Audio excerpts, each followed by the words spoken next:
क्या आपने कभी सोचा है कि आर्टिफिशियल इंटेलिजेंस यानी एआई जो आज हमारे फोन और कंप्यूटर में हमारी मदद कर रहा है, भविष्य में हमारी सबसे बड़ी चुनौती भी बन सकता है। आज के इस वीडियो में हम समझेंगे कि एआई कितना खतरनाक हो सकता है, इसके फायदे, खतरे और कुछ चौंकाने वाले वास्तविक उदाहरण। एआई अब सिर्फ साइंस फिक्शन का हिस्सा नहीं है।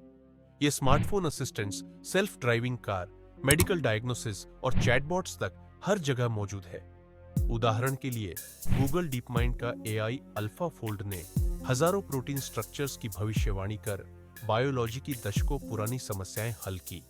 टेक्स्ट टू इमेज जनरेशन और डीपफेक्स ने साबित कर दिया है कि मशीनें अब रचनात्मक काम भी कर सकती है। पार्ट 2, वर्तमान खतरे और वास्तविक केस, लेकिन इसके साथ कई खतरे भी हैं।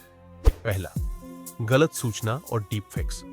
2019 में अमेरिका में राजनेता नैन्सी पेलोसी का एक slow motion deepfake video viral हुआ, जिससे लगा कि वो नशे में है। हालांकि यह पूरी तरह फेक था।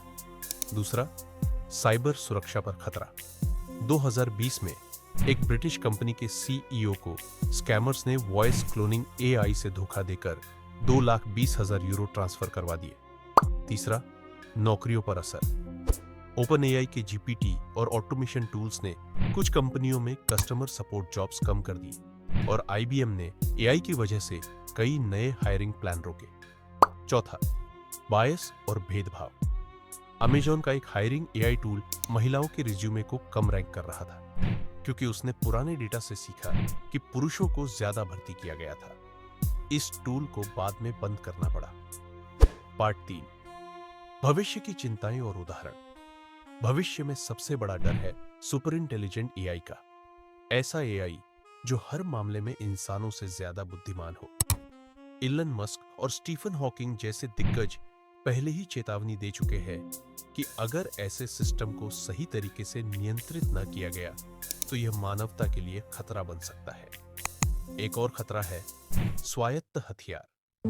संयुक्त राष्ट्र में पहले ही किलर रोबोट्स यानी एआई आधारित हथियारों पर रोक लगाने की बहस हो चुकी है, क्योंकि बिना इंसानी कंट्रोल के हथियार फैसले ले सकते हैं। साथ ही शक्तिशाली देशों या कंपनियों के पास एआई की ताकत केंद्रित होने से चीन का सोशल क्रेडिट सिस्टम जैसे निगरानी प्रोग्राम्स पर दुनिया भर में प्राइवेसी और नियंत्रण को लेकर सवाल उठे हैं।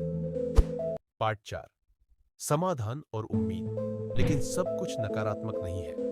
सरकारों और कंपनियों को मजबूत नियम और नीतियां बनानी होंगी। यूरोपीय यूनियन का एआई एक्ट इस दिशा में एक बड़ा कदम है, जो एआई डेवलपमेंट के लिए सख्त नियम तय करता है। एआई को पारदर्शी और समझने योग्य बनाना होगा, यानी एक्सप्लेनेबल एआई। देशों के बीच सहयोग से वैश्विक सुरक्षा मानक तय किए जा सकते हैं। डब्ल्यूएचओ और कई स्टार्टअप्स पहले से ही एआई का उपयोग कैंसर और रेयर डिजीज के शुरुआती डायग्नोसिस में कर रहे हैं। और सबसे जरूरी, लोगों को जागरूक करना कि वे डीप फेक्स, स्कैम और गलत जानकारी को पहचान सके।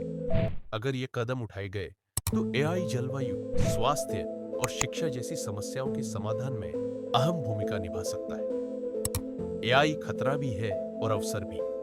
फर्क सिर्फ इतना है कि हम इसे किस दिशा में ले जाते हैं।